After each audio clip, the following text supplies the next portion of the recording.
We the Fans is the #1 sponsor in battle rap. My name is Frank White, and I probably contributed to some of your favorite battles. I mean, in the last 4 years, I donated $222,000 to battle rap for the culture.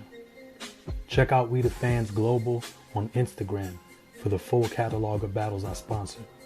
And follow We the Fans Global on YouTube to watch full battle breakdowns from a sponsor's perspective and a recommendation for what battles should be booked next. Make sure you hit that like button and subscribe and keep stepping into your greatness. We the Fans is for the culture. We're here with part 2. I'm going to re-ask you the final question I asked in the first part. What does it mean to you to be named St. Louis Superman? Right. And, we talked about the heavy lift of that, right? We talked about the good, the bad. But one part I wanted to highlight is that Superman's #1 op was never Lex Luthor or anything that Lex Luthor created. Superman's #1 op was the system. And the reason why is because he had to operate within that system in order to save the world, in order to do all of these things, right? But this is the same system who seen him as this illegal alien, right? Who seen him as this weapon. But just like the system does here, right, in real life, the system saw fit to use him as a weapon, right? A weapon that they could try to control. Why in every rendition of Superman does the DOD and the government have kryptonite somewhere stored in order to keep them in check if need be? The thing about Superman is Superman has the power to do so much, but he has to pick and choose when he uses that power so that people don't find him as threatening. Man. That's me as a black man, right? Right. So people don't find me as threatening as a black man with my tattoos on my face. And, sometimes I got to lead with this part of education or, what I'm saying? Whatever it is, right? Politics, title, so on and so forth. But there's one particular part on the Superman movie where they asked Superman to come in. They asked could they bring him in? They put handcuffs on him, took him in, sat him down. As they sat him down with handcuffs on, they started talking crazy to him. And Superman literally broke the handcuffs, put the hand right in front of him like, I'm sitting here because I allowed you to bring me in, not because I was forced. And that right there always taught me, use your power when it's right. Use the power you have and the voice you have to uplift, not to destroy, unless you have to destroy the system. That's it. And so being named Superman has always come with a heavy lift. I've been persecuted by the system, right? I've been persecuted by the people who don't understand what I do and why I do it, which happens to our leaders, right? Especially our black leaders. And when you think about the system, if I come and I fix the crime in my community, if I fix the addiction in my community, if I fix the undiagnosed mental health issues in my community, if I fix the job drought in my community, the food deserts in my community, then what do we need the system for? We don't need the system for anything. Because if I do all of that, we don't need police officers. We don't need parole officers. We don't need judges. We don't need jails. We don't need POs. We don't need all of these different programs that they got, right? We don't need any of these things. What's the #1 employer in the United States? The system. The government is the #1 employer. Whether you work for the streets department in your city, or you work for the trash department, whether you work as a CO at the jail, whether you work as a PO, whether you work as a police officer, whether you work as a judge, prosecutor, armed forces, right? We even daycare workers now are considered government because of the money that they can get from the government for certain children.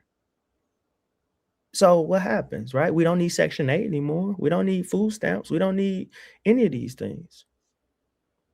The system wasn't built to get fixed. That's what I had to realize. This system wasn't built to get fixed. And stop people in their tracks when they say this system is broken. The system ain't broken. It's doing exactly what it's designed to do. Damn.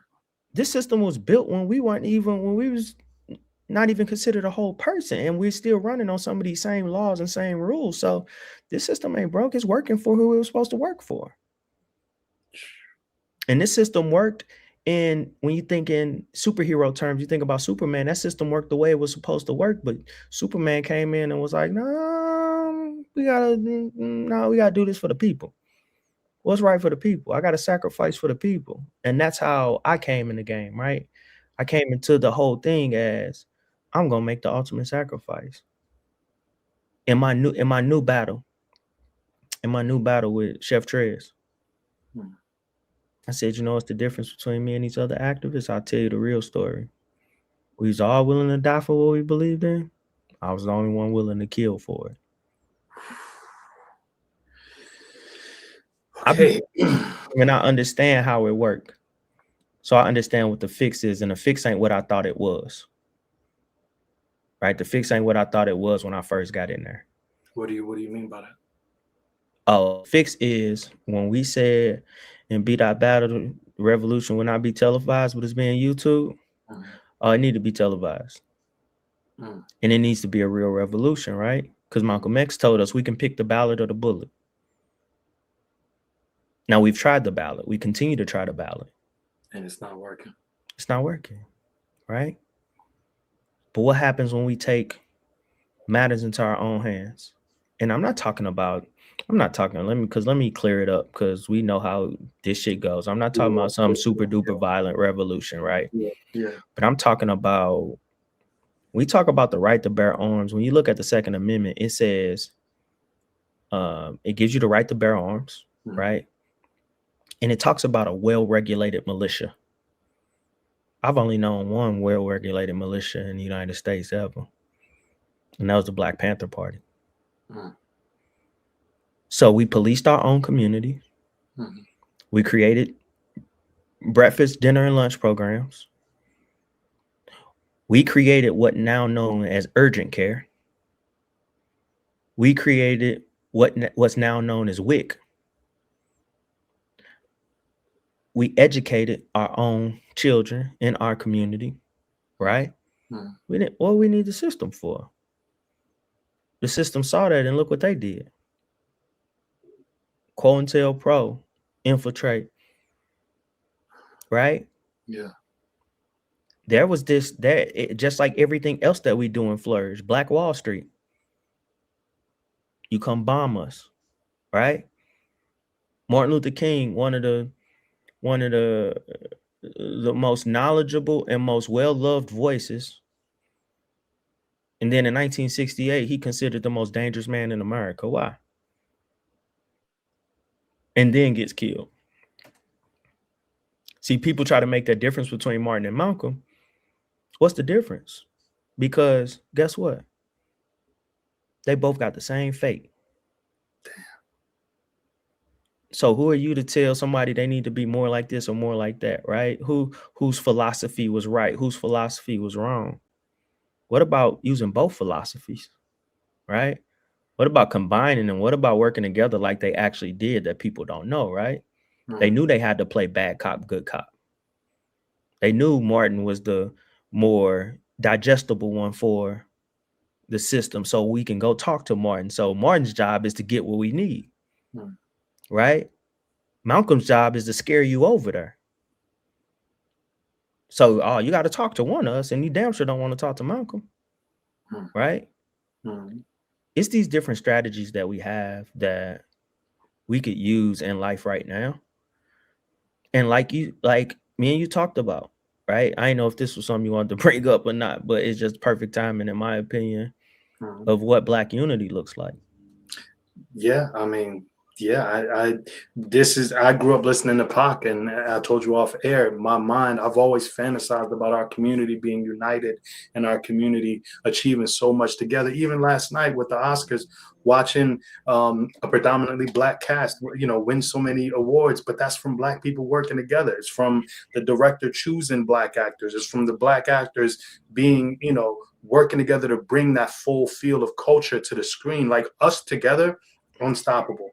But I don't think we'll ever be together. And that's, as I get older, it's something that I struggle to accept. And, I wonder if that's ever going to happen, if there will ever be a day when we're all united. As long as the system exists the way it exists, we'll never be united as a whole. Do I think we can be united as a majority? Yes, because majority of us go through the same things, right? We have the same challenges and barriers. There is that small section of us that feels like they are elite, right? They are billionaires, right? They are with a particular party that doesn't see our interests, right? Not saying either one does, but one sees it way different than the other, right? So there will always be this subsection, small section of Black folks up here.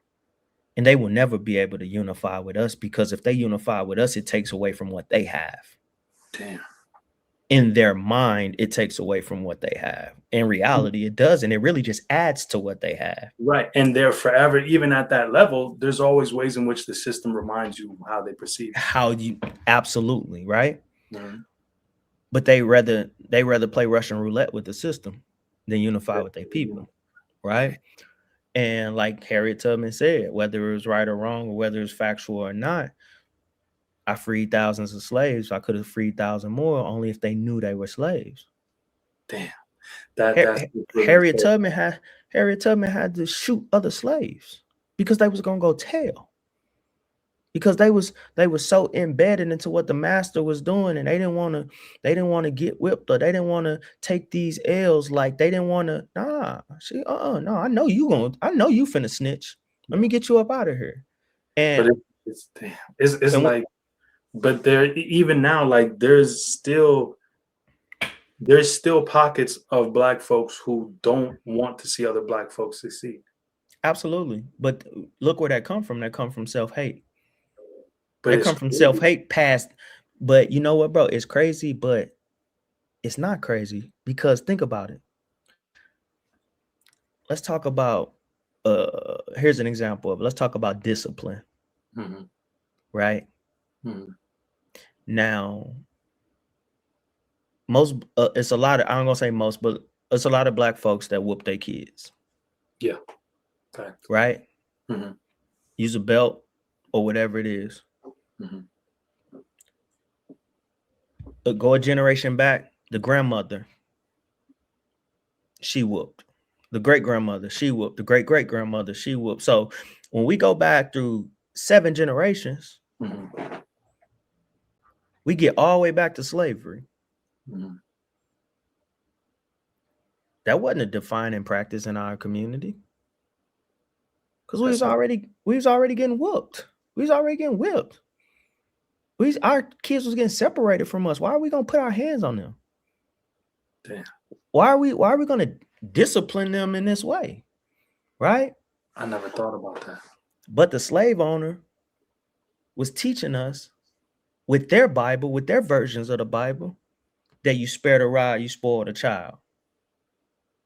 Not understanding that a rod could be a whole different things, because they also say teach a man to fish and he'll never go hungry. So if you spare the rod and you don't teach him how to fish, he'll forever be hungry and he won't be able to provide for his family. What else was a rod? A rod was a staff that Moses used to lead. Damn. If we spared that leadership, right? If we don't teach that leadership, or we don't foster that leadership, then we will have a generation of followers. So we can break the Bible down however we want to, right? We can't keep using that as an excuse. Let's put that to the side. we went through it where these slave masters taught us this was in the Bible and obey your masters and obey all of this is in the Bible, but they're interpreted the way they want to. So you think beating us whips us into shape. It makes us not want to do. But beating does the same thing it did for, we'll say Nat Turner. Oh, Nat Turner got tired of being beat, got tired of being in captivity. So what'd he do? He led a rebellion. He killed a bunch of slave owners, whole families, everything. But let's put a point in that word. He led a rebellion. Now, everybody talks about these kids that need a whooping these days. Oh, the first thing an older person to say is, oh, no, they need their ass beat. They need their ass beat. They just need a good whooping. You know how many people in jail that got a good whooping? Man. Why it didn't work for them? What was so different about you and I that our whoopings worked, but their whoopings didn't? No, let's bring in the other factors that we had. Let's bring in the other factors that I had, right? Because that didn't work for me. It didn't work for my brother. It didn't work for, you know what worked for us? Love, understanding, being able to communicate, actually listening to your kids. Like my mom created communication with me from the time I could talk. No, talk to me. Let's talk. Express yourself, right? Not don't ask me no questions because I'm grown. That don't do nothing, right? So when we think about that self-hate, right? Let's tie it back in. We think about that self-hate. When we say it's crazy, it's not crazy. It's just passed down generations. We got so much misinformation. We got so much generational trauma passed down that we don't even stop to think about how far it goes back. We only dealing with what's in front of us. We deal with the right now. But if we all got to the root cause of the problem, that's when we're able to fix it. That's when we're able to turn it around, because it's just like you go outside. You go outside your house and you see a weed growing up and you just snatch it. You know, 3-4 days later, it's going to be right up there. It's going to be right back to where it's at. But if you get down on your knees and you pull that motherfucker up from the root, they don't come back as fast. Damn. So now I got to ask you, my next question, my follow-up question is, what were the best and worst parts about trying to help our people? The best parts was the fact that I was actually able to help our people. Okay. They bought into it, right? And they showed up and they loved it. And I saw the residual effect of what we were doing. Right. And I say we because it wasn't just me. It was the community. The ideas that I had came from the community. The way we fix problems, it came from the community. I listened to the community and I did what the community said. That's it. That's my only job. Yeah. Fuck the system. Fuck everybody else. I did what the people of the 78th district that I represented and every other person in the state of Missouri that believed in me. I did what they said, right? Because those who are closest to the problem are closest to the solution. So those are the ones we need to be listening to. But I had so many white folks and black folks too that don't come from where we come from, that don't understand trying to create solutions to problems that we don't have. That's made up in their mind. So one of the good things was actually being able to help our people, being able to show up, being able to give them a visible face, being able to get them the tattoos, the St. Louis hat, the hoodie in office, listening to Pac every day, loud in the Capitol. That's crazy. Showing up to do keynote speeches where I'm getting paid to do even after elected official, right? In this. Yeah. Because you got to listen to what you got to listen to what come out of here. Yeah, I could fool you with my appearance. That's why I never believed in the whole dress the part. Oh, dress the part. You got to look good. You got to wear a suit. You got to wear. Man, don't never tell none of my kids that I mentor, that I raise, that I coach, that I anything that they got to put on suit, especially young black boys. No, listen to what comes out of their mouth. Listen to their heart. Don't look at what they got on. Because if you look at me with my tattoos on my face, how I dress, you would never know I was a state representative of the 78th district. I put millions of dollars into the budget. I passed key legislation that brought resources back to our community. I stood in the front lines of Ferguson. I stood in the front lines for Black lives and disenfranchised lives and marginalized people. Nah, you got to hear what come out of my mouth.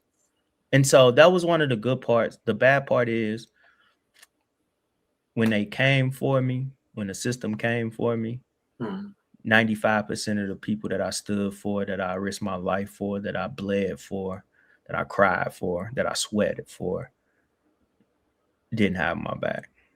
They left me out to dry. Why is it always like that?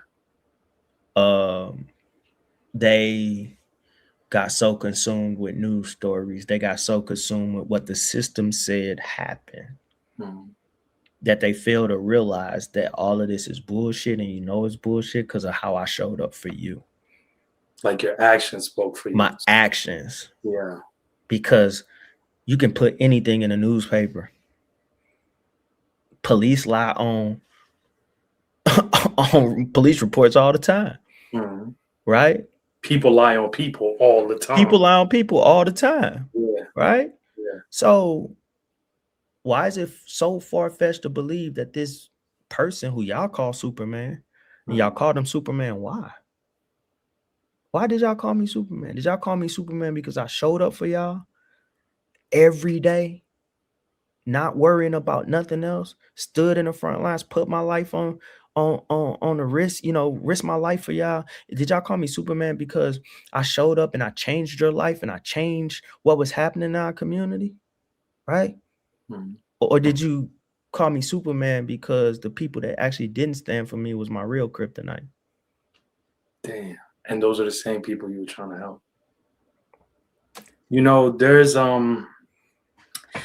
There's not to be completely literal, but when I was younger, my mother, the first book she ever had me read was the Bible, right? And she didn't explain to me that they were separate stories, so I started reading it like it was a book, And I learned so much from it, and it helped me have a better vocabulary, and it did so much for me as being the first book that was introduced to me. It helped me have faith. It helped me understand trials and tribulations. It helped me understand so much. But one thing that I always took from it is that, like, there are comparisons to be made that aren't literal. So one of the things was when they talk about the story of Jesus, right? Like, I remember hearing about the story of Jesus and thinking in my head, how could somebody doing so much good be so penalized? How could they crucify somebody doing so much good? I couldn't even wrap my mind around that as a child. And as I got older, I started to see that there were iterations of that same story. There were individuals placed in different environments who were doing good that people crucified. And not to say that those individuals were the savior and the Messiah, but the essential principle of place an individual. God blesses a community with an individual who can further that community, who can do good for that community. And it always ends in betrayal from the community. It always ends in that person being figuratively crucified in a way, We've seen it with Nipsey. We've seen it with my brother Malcolm. We've seen it with brother Martin. We saw it with you. It's like the people who strive to do good always end up crucified by their community, by that same community that they're trying to improve. And it just mind boggles me. I can't. And I remember Lloyd Banks, right? Lloyd Banks had a lyric where he said, negativity, I don't want to butcher the bar, but essentially he was saying negativity spreads faster. And that quote always stuck with me, because somebody will believe something negative about you much sooner than they'll believe something positive about you. When I started sponsoring battles, I was homeless back in the day. When I spent most of my life as the poorest person in my family, and I was homeless at a certain point in my life. And I never forget, I said a prayer to God, and I said, God, if you get me out of this situation, I'm going to dedicate half of whatever money I touch to helping others. I'm going to give it away. Right. And I'm going to do this for a time period until I feel I fulfilled this promise to you for bettering my life. So I got in position and I started donating to battle rap. And I'll never forget, every step of the way that I would give money away, people would be so apprehensive. They would look for like a way to villainize it, a way to say to pervert it and to find some negative reason for why I was doing this generous act. Me being generous doesn't mean I'm a perfect person. It doesn't mean I'm like this, great individual. I just loved this thing that got me through my worst times, and now that I'm in position, I want to give back to it and honor the promise I made to God. It's that simple. And so once people realized I didn't need nothing from them, I just wanted to see these battles happen and create opportunities for creatives the same way your battle with Daylight. I probably didn't have $5 to my name at that point. I was probably asking my parents for money to get on the train to go to work. I remember watching Summer Madness with Tay Rock and Goods in the UK, and I'm on a park bench, nowhere to stay, and I'm stealing the Wi-Fi from Starbucks back when they used to keep the Wi-Fi on when they closed, and I'm watching that because my phone disconnected, but I could steal Wi-Fi and watch it. Years later, I'm co-sponsoring Twerk versus Loaded Lux in the UK. There is nothing battle rap can give me back that will top that feeling of knowing that I came from being dead broke to being in a position where I can be the partially responsible for this headliner. The same very type of card that 7 years ago I would have been watching from a park bench. You feel what I'm saying? That's so crazy, like, bro. whenever you do good, I've noticed this with all my heroes. Whenever you do good, society will find a way to pervert it. And I've spent half my life doing bad. You know what I'm saying? I was reckless. I was an idiot. I was young. I was impressionable. I was angry. That's the story for most of us. I'm blessed that I was able to become a better person and to be in a better position and to turn around and acknowledge that a lot of people don't get a full chapter, another chapter in life. A lot of people's lives end with that one chapter. You don't get a chance to, people meet me now and they say, oh, Frank's such a great guy. But that's only because you're meeting me in this chapter of life where I'm able to get that second chapter. People who knew me back then, some of them don't even recognize this version of me. You know what I'm saying? Right. So all of that to say that there are people out there, when I had nothing to my name, I was inspired by you. I was inspired by you and all these other brothers that were rapping these bars, that were creating these moving pieces of art that helped me not only forget about my circumstances, but also inspire me, to know that there were other people out there going through things. Your Third for Daylight, everyone can appreciate that. You know what I'm saying? Everyone can appreciate the struggles that we go through as our people do. Then to see you go into political office, like I said, I grew up on Pac. I always thought Pac, if he was able to live, that would have been the transition from rapper to politician. I always thought that's where he was headed. To see you be able to fulfill that, to go from battler to a politician. When I saw them turn on you, like my brain, like I was heartbroken, but my brain also was like, every movement, all of my heroes go through this exact thing. And it led me to understand that society, in a weird, perverted way, they build you up so they can break you down. That's the intention. The intention is to bring you up, and then the higher they bring you up, the more they're excited for the fall. And to see that you survived it is a beautiful thing. And I'm so grateful to God that you did. But there's a lot of people that couldn't survive that. And bro, that broke a lot of people. That has broken a lot of people. And it almost broke me. God is good. I'm happy. I talk about that, right? I talk about the mental health struggle. I talk about the suicide. I talk about all of those things, right? And you just touched on so much. You got a story, bro. You got a story, like, and hearing that and understanding where you coming from, and also putting a pin in a point where you said we're built up in order to destroy us, right? And there's so much truth to that, but I'm gonna add a caveat. It's like we're built up and highlighted and pushed as long as we do what they ask us to do. 100%. As long as we're not too over here, right? As long as we're not too black, long as we're not too radical, long as we're not too loud, long as we're not too aggressive, right? A minimal amount, cool, we can deal with that. That's manageable. He's just talking. He's just leading a march. It's okay. But the minute you start shutting down malls on Black Friday and costing millions of dollars, right? Once you start affecting the economy, oh, now this nigga too big. Yeah. Now he got too much power. Yeah. right? Yeah. And that's exactly what's happened over history. That's exactly what's happened to me.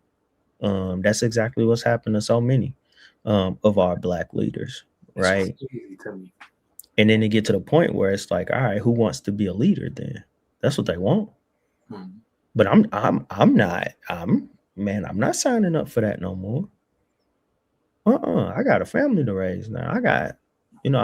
I'm taking it from a different. I coach kids. I coach high school. I'm a varsity coach, high school track.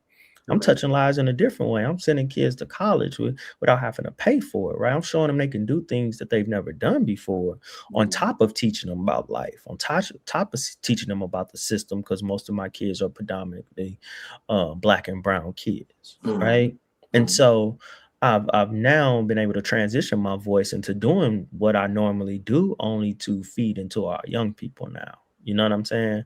So that one of them will be the ones, right, to carry on that torch, to pick it up, to take that race a lot further than I did and others did. Well, I salute you. I appreciate you. I respect you. And it's nothing but love and respect for you, because it's a self-sacrifice to sacrifice for the greater good, knowing that that greater good will not only not do the same for you, but abandon you in your time of need is just, but God bless you. Now, Appreciate it, brother. can you explain to those of us on the outside looking in, what is it that we don't understand about politics? You were on the inside, you were on the floor, you got to see where the change could happen. What is it that we don't understand or don't see that will help us understand why change doesn't come? Okay, I got two perfect examples for that. Okay. Okay, let's look at state government, Mm-hmm. right? And we talk about mass incarceration. Mm-hmm. You know, why these jails are so prominent.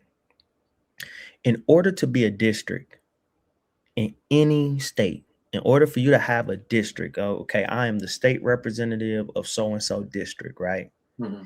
In order for you to have a district, you have to have a certain amount of population, Okay. right, in that district. Mm-hmm. When you go to most areas who have rural parts, which that's basically everywhere outside of, I mean, New York has rural areas, but for the most part, like you got cities on top of cities, right? Mm-hmm. When you go to these rural areas, why do you think most of the departments of corrections in those states are in rural areas? Their state prisons are most of the time in rural Republican areas. Mm-hmm. You got your city jails, of course. You got your federal jails that's in the city. You got those, right? Those are going to operate. But your Department of Corrections, which is your state penitentiaries, are usually in rural areas. Mm-hmm. All right. So if I got this prison in this rural area over here where the population, let's say there needs to be 39,000 people over here. No, there needs to be 39,000 people over here. Mm-hmm. Right.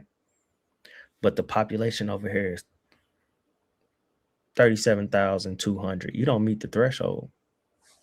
Damn.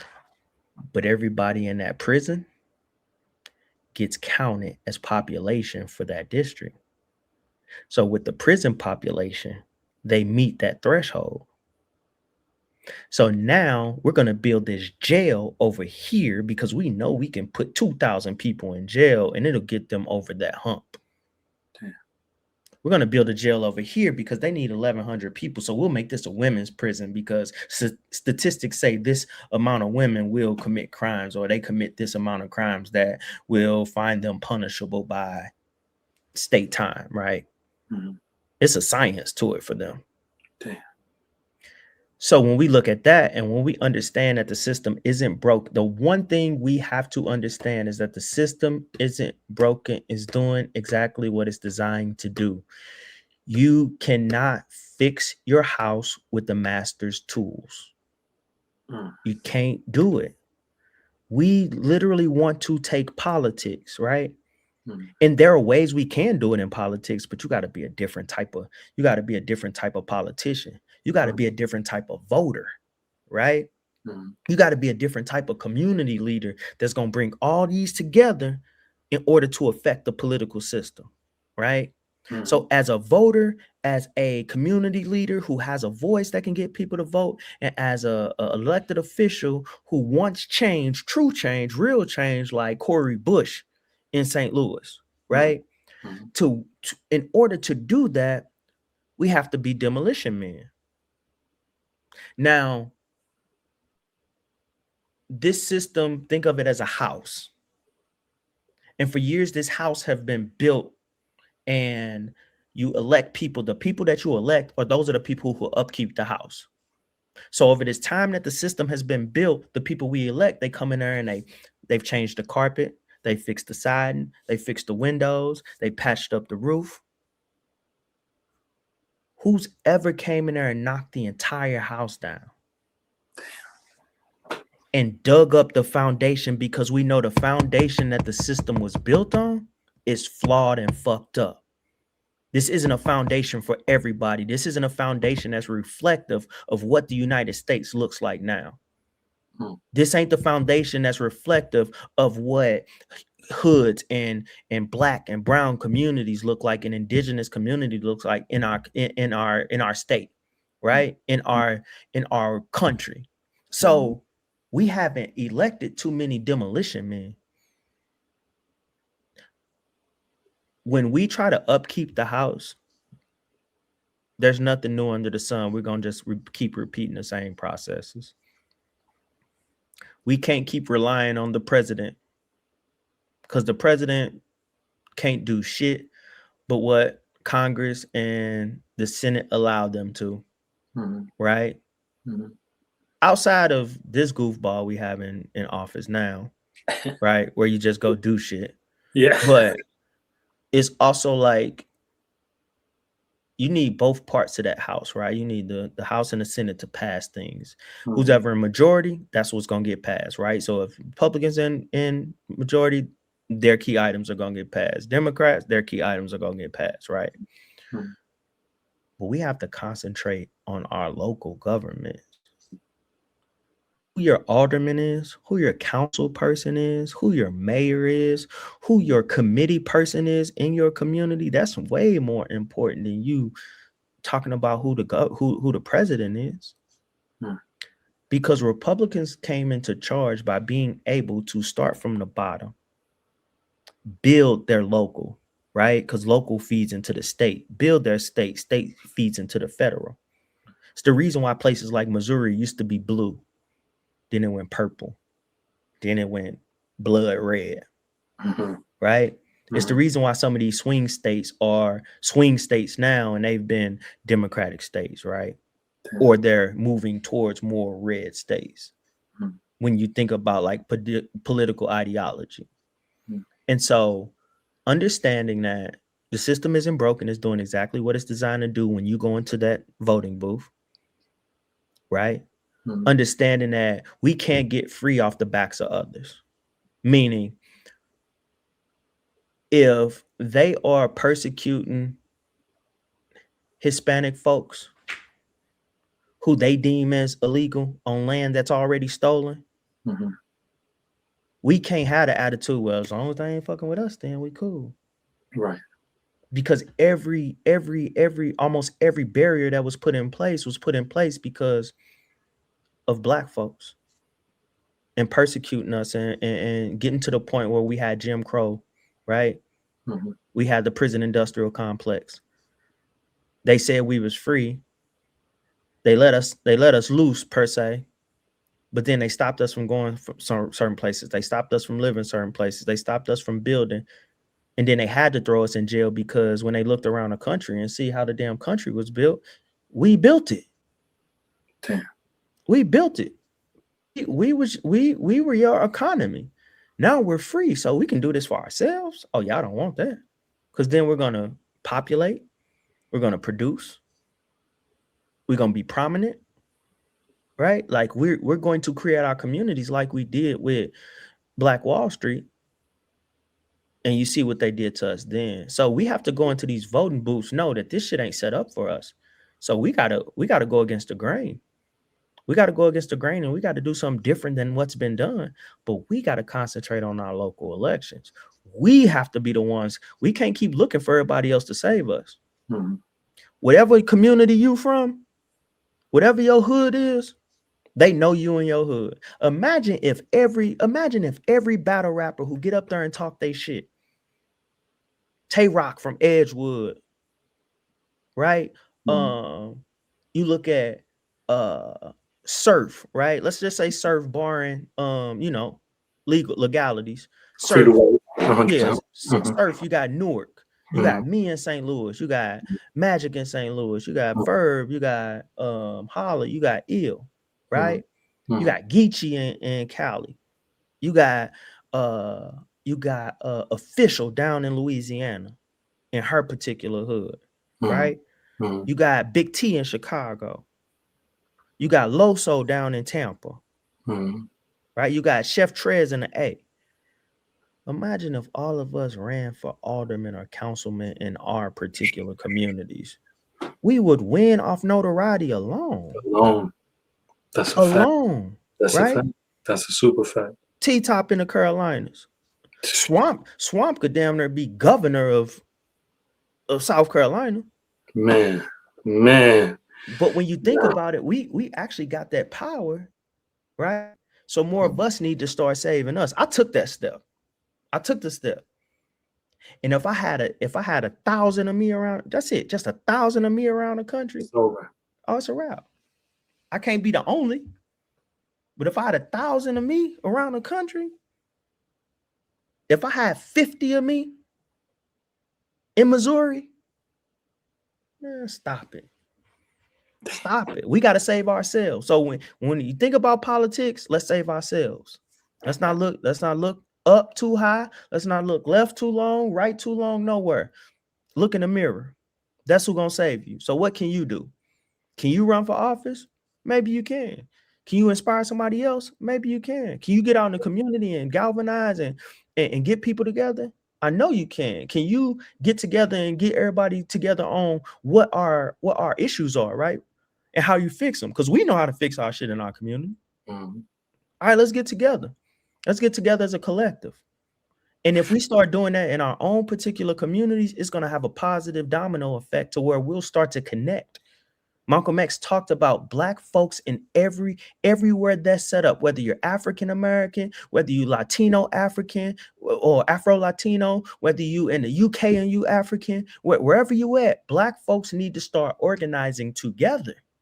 Because if we organize globally together, we'll have a leg to stand on when it comes to policy. We'll have a leg to stand on when it comes to resources. We'll have a leg to stand on when it comes to reparations and what that actually looks like, right? Mm-hmm. Before we can even get there, we got to do it in our own state, in our own city, in our own little subdivision, right? Wherever that is, we got to start somewhere. And let's look at, we can't look at the big picture right now. We got to look at the picture that's in front of us. Damn. That's real. Whew. All right. I hope somebody heard that message and that galvanizes them to do what they need to do. I appreciate what you've done. I appreciate what you continue to do. The youth, helping the youth is everything. So salute Coach Ooops. All right, I gotta get out some of these battle rap questions. Yeah, bro. You know, I go all day. Okay. This next one you can answer if you want to, but you don't have to. I'm definitely answering it. Okay, so there's been talk on the internet. And I have to ask this question because they kill me if I don't ask. How did you get the name Ooops? What a terrible transition. They're going to kill me if I don't ask. You can say you don't want to talk about it. I'll go to my next question. This is what I'll say.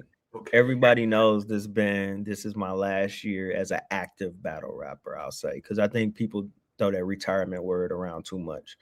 I'll probably always battle till the day I'm dead and gone. But as an active battle rapper, right, pursuing battles, this is my last year because I got so much going on. If anybody books me versus A Verb in St. Louis, my third round will be the true story of how I got my name. Okay. So the next question: why haven't we seen Oops battle a female yet? I will never battle a woman. Mm. And it's not because women, I don't think that they're as talented, or no, fuck no. I put my money on a lot of our women. Mm-hmm. I'll change that. Only battle I'll do with a woman is a compliment battle. Because there's nothing I could say to a black woman. There's nothing I could say to a black woman. I'm not going to degrade you, for one. Mm-hmm. I'm not going to talk down on you. Mm-hmm. I'm not going to talk to you about a decision that you've made in life. Want to know why? Because the hardest thing on earth to be, in my opinion, is a black woman. 110%. I say that all the time. The hardest thing to be is a black woman. 100%. Because do we as black men have it hard? Absolutely. We close second. Yeah. But for a woman to be black and a woman, so you think about the persecution that a woman has to go through, and then adding being black on top of that. Right? The amount of challenges and barriers that's presented to them, whether it's pay diversity, whether it's what a company looks like, right? Mm-hmm. We don't have these top corporate companies, and a lot of companies and a lot of places where black women are prominent in there, but they need to be. Mm-hmm. Right? We can rely on them when it comes to voting, Mm-hmm. but we can't rely on them when it comes to leading.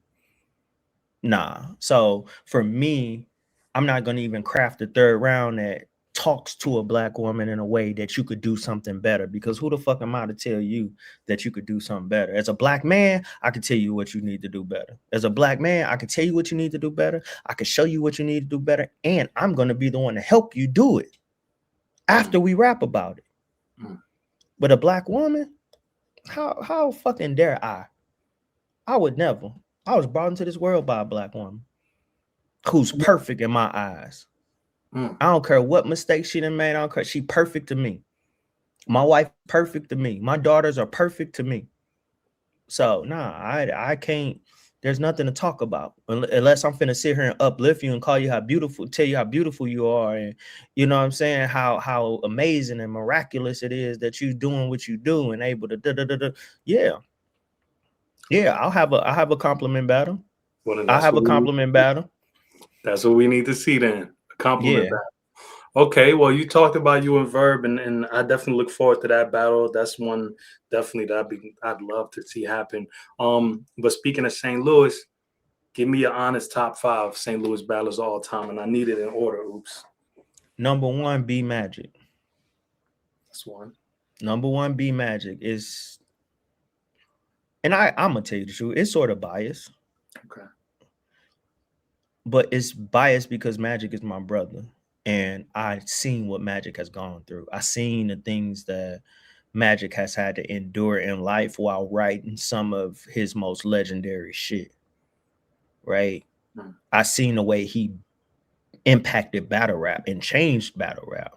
100%. Right? Like, Rum Nitty is one of the greatest battle rappers on the face of this planet. 100%. And that's my brother. Mm-hmm. Rum Nitty, when he first came in, he paid homage to B Magic as a puncher. And I know Magic passed that torch to Nitty, even though Magic's still battling, but Magic's in just a comfortable place in life. 100%. Right? But there's nothing nobody can tell me about B Magic. B Magic is number 1. Number 1, Magic. Who's number 2? Number 2 is Hitman Holla. The GOAT. He the GOAT. That's little bro too. Like, great relationship. Love Holla. Love his family. Dude is amazing. He's been able to stay relevant this long in battle rap. Right? He's been able to take battle rap to a whole nother level. 100%.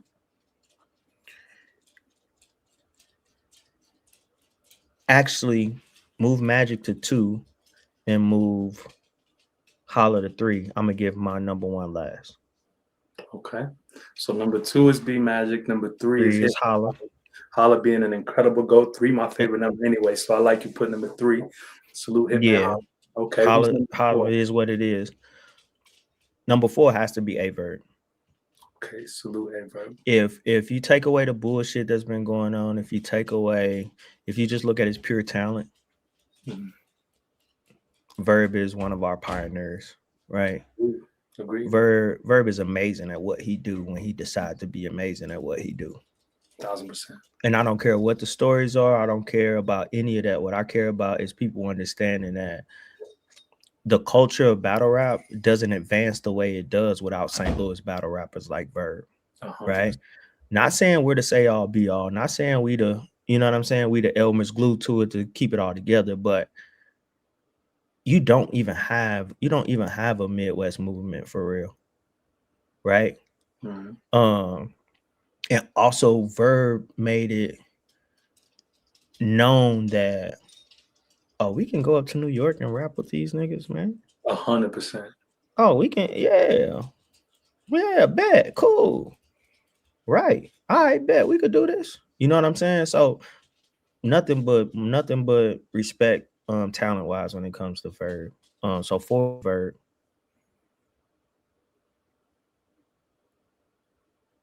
5 is a little controversial Here for it. because everybody was expected to be Young Ill. I definitely do. 5 is Remedy. Mm.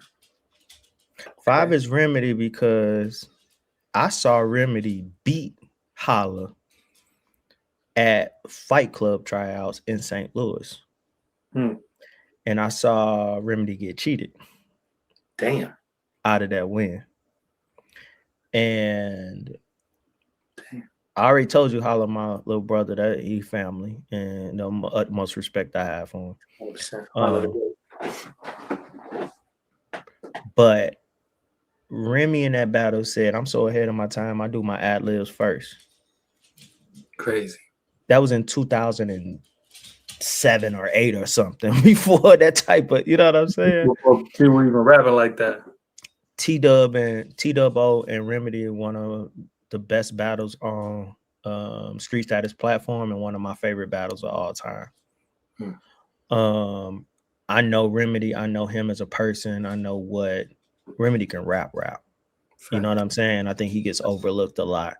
And I think he stayed relevant longer than Ill. You know what I'm saying? In my opinion. So yeah, I got Remedy at number 5. Which takes us to number 1, brother. Number 1, I am the number 1 battle rapper in St. Louis of all time. The reason why. Talk heavy, Ooops. This the reason why. Mm-hmm.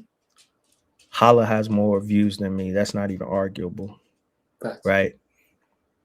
Magic. All of them have more views than me. If we talk battle rap notoriety, I feel like my battle rap notoriety has gone up a lot. But I'm not to their stature. You got to know that, right? But when it comes to battle rap, not one battle rapper in battle rap history has done what I've done when it comes to battle rap and the impact of battle rap on the world outside of battle rap. Not one battle rapper has led a movement, been part of a movement, creating a movement such as when Michael Brown was killed in Ferguson. Now, I'm not using that as a notch or an accolade, because I did it because that's what I knew what was right. And I was a part of. I wasn't the only one. I wasn't the one, right? I was a part of that movement and those leaders that led that movement while still battle rapping, while taking those moments that we went through and put them into battle rap to educate the community outside of battle rap of what we were going through, right? You said Ooops vs. Daylight is one of your favorite battles of all time. Greatest battles of all time. A piece of my round, the visualization, all of that comes from Ferguson when Michael Brown was murdered.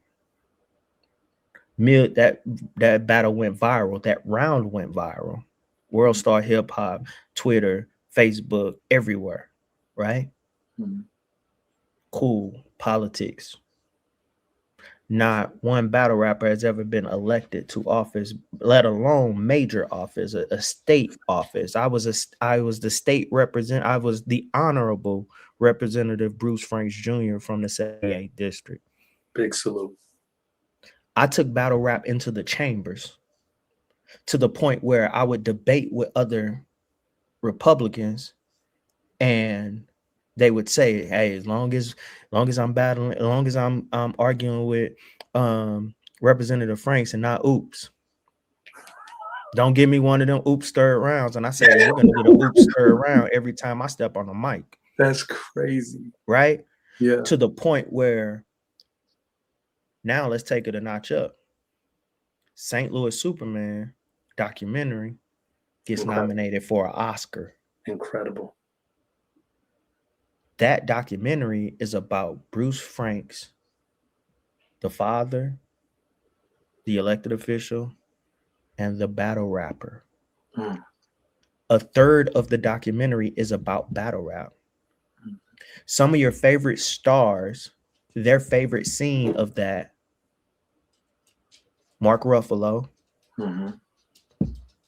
Senator Cory Booker, Judd Apatow, who made all these movies that we like and laugh to, 100%. Julian Castro, former presidential candidate. Their favorite parts of the movie was the battle rap scene and how it translates into politics. So I was able to take St. Louis Superman and take battle rap to not only the capital in Missouri, but the capital of the United States, Capitol Hill, right? To the White House. A battle rapper got nominated for an Oscar. Crazy. Not like,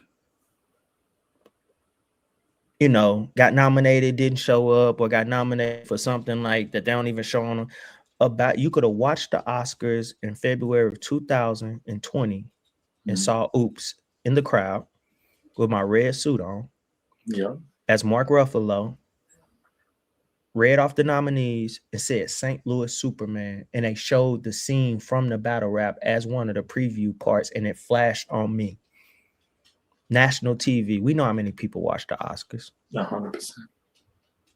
This film was on VH1, MTV. It's still on Paramount Plus. It's on YouTube for free. There has never been, and to cap it all off, I took my mama as my date. Let's go. I took my mama on the red carpet. Salute mama love. There's not a battle rapper. No offense to nobody. I don't care if Jay-Z is tweeting your lyrics. I don't care if everybody in the world running around talking about you gonna get this work, or that's light. There's nothing light about the work I put in when it comes to battle rap in the world. So I am the most impactful battle rapper, not only in St. Louis, but period, bro. Talk heavy. Oops, talk heavy. I love that type of talk. Big salute to you and your contribution to the culture. I gotta ask you one final question. Actually, I have two more, and then I'm done. And I appreciate your patience. It's all good. Top 5 RBE battlers of all time. Top 5 RBE battlers of all time. I am going to exclude myself. Okay, I respect that. Show Off. Okay. Show Off is an amazing talent. We already know. And that's my brother too. I'm gonna say Big K. Big K is an RBE battler. You can't take that away from him. I want to kick Big K ass though. So if anybody out there want to put that together. Get everything moving. Okay. Rosenberg Raw. Salute Froze. Salute to Froze, man. Froze so underrated. That's my boy. We go at it a lot, but that's my boy. I rock with him.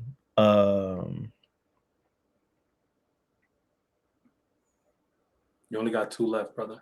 I feel like I gotta say Ill Will because I know he's been on multiple platforms, but he's really solidified things, when it comes to RBE. And then damn.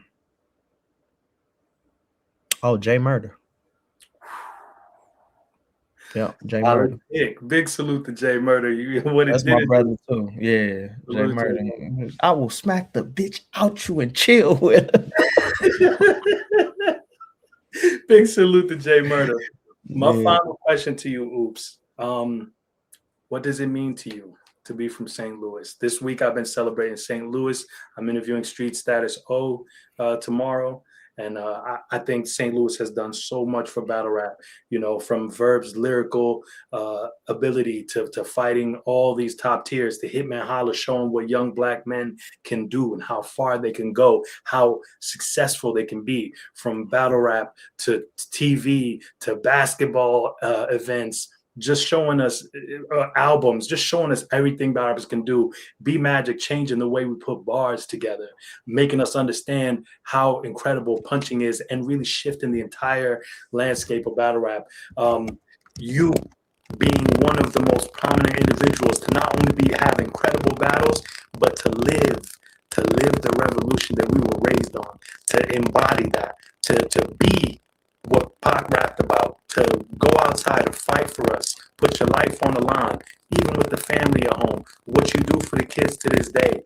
St. Louis has given us some of the most incredible artists of our time. And when they talk about Shakespeare, Christopher Marlowe, they got to talk about, for modern day, they got to talk about Averb, they got to talk about B Magic, they got to talk about Hitman, they got to talk about Oops. Y'all are incredible. Tell me in your words, what does it mean to you to be from St. Louis? Man, first off, thank you for all of that, because you answered the damn question yourself. But thank you for that. Thank you for interviewing O.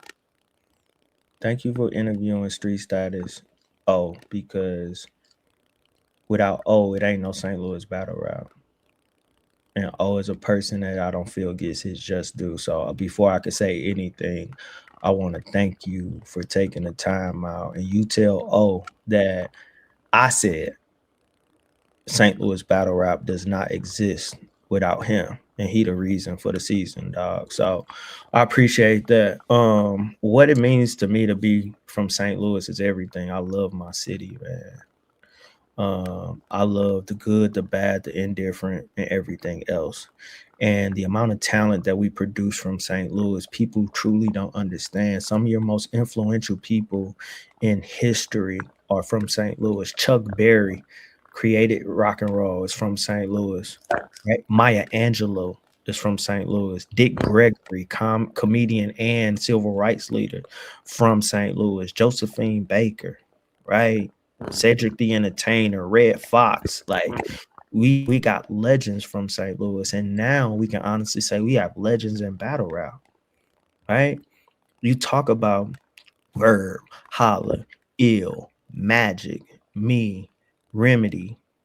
KD is getting there now, right? You got MVP coming up. You got Mac. You got Guns. You got all these people who you haven't really heard of, or some of these people that you might beat, but we know what they are as far as a staple, right? And so when I look at St. Louis, man, we breed excellence, and we are what Pac said, that rose that grew from concrete. Because it is such a hard place. It's such a rough place to come from. It's so much violence. It's so much everything, right?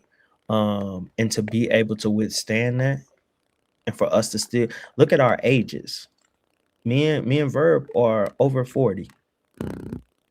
Magic and Hitman, they somewhere around there, right? Ill, our age. Remedy, my age. We talking about black men in St. Louis who've lived past 35 and 40. That's an anomaly within itself. especially when you look at some of our situations and some of the situations that we've been in. So to be from St. Louis is everything. To be from St. Louis is to understand really how to get it out the mud. Like a lot of people say that they get it out the mud. We got it out of quicksand. Because you could get stuck in the mud, but quicksand pull you down. So to be able to go against those forces that's pulling us down with the ultimate strength and climb out of that quicksand pit, like that's what it means to be from St. Louis. That's a bar. I need to write that down. That was crazy. Thank you for your time. Thank you for everything that you do. Anytime, bro. Thank you. Deeply. Anytime. This was amazing, bro. This is one of my favorite. And I often say that, and then some interview always come in topic. But this is honestly one of my favorite interviews, bro. It felt like we were talking for 10 minutes. Thank you. So, nah, absolutely amazing. Stay connected, bro. Don't be a stranger, bro. Let's link. Let's chop it up. And as Black men, you know what I'm saying? I'm gonna make sure that, you know, I tap in with you. You know what I'm saying? Thank you for everything you do for us. Absolutely, bro. All right, we out of here. Yep.